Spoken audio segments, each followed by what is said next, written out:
Hi everyone, I'm Rachel Herkman, and today on Hump Day Health we're going to spend a couple minutes talking about marrying someone on the condition that they change. So marrying someone on the condition that they change is one of those situations where when you're on the outside you could see it more objectively. I've seen this come up for a lot of people over the years. Sometimes when they're in the process of deciding to marry someone, sometimes they look back on the decision to marry someone and feel like they were marrying someone banking on the fact that they would change.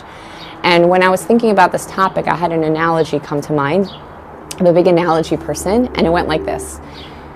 Imagine if a good friend of yours who is not a big traveler tells you about a vacation that they're planning, and they're really excited about it. And they booked a hotel, they're really excited to go to this hotel.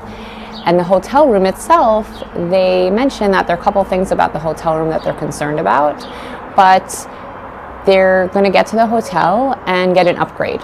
And so essentially they're going on this vacation, they're going to this hotel banking on an upgrade. So if they ask you your opinion, I'm guessing that you might share with them that that could be a risky way to travel, because maybe they'll get an upgrade, maybe they won't, but to bank on it could be very risky. So sometimes this happens with deciding to marry someone, where someone sees someone, their partner has certain, let's say, it could be behaviors, it could be differences between them, certain communication styles, it could be plans for the future, whatever it might be. And people are deciding whether they want to marry this person, but they feel like they can only marry this person if that thing about them changes. So there's a couple of patterns I've seen over the years with this. Number one is that when people are in a place where they're deciding to marry someone, they're often in a very hopeful place in general, right? When you're in love in a relatively early part of time, you feel very hopeful. And if you look at marriage and the challenges and the statistics, people get married based on hope, right? They're getting married based on the hope that whatever the challenges that come their way, they'll be able to get through it. And people feel like love will conquer all. So they're in a very hopeful place and they see potential. And so it's this tough balance between seeing someone's potential, but also understanding the actuality and having a realistic way of looking at it that isn't seeing something that might be unrealistic, or seeing something that's relying on something that could be disappointing. The next thing I find that comes up for people is something called confirmation bias. Confirmation bias is when you basically seek out information or only let in information that confirms or aligns with what you believe or what you want to believe or your biases. So I find that when someone is, let's say, considering marrying someone on the condition that they change, sometimes they'll take in the stories of other people that might have had a similar scenario that it supposedly worked out for, and they'll take that in as a sense of reassurance.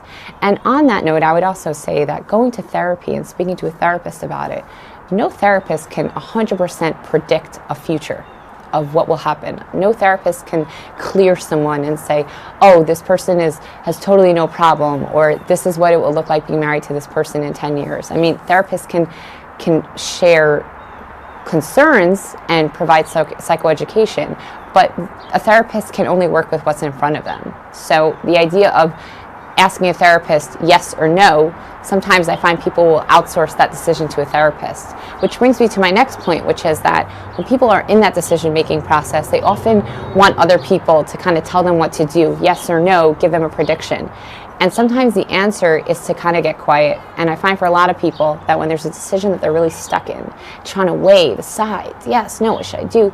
And if they're able to slow down a bit and get in touch with their intuition, sometimes the intuition can give them that sense. And the intuition voice is often much quieter than the louder arguments that people have mentally.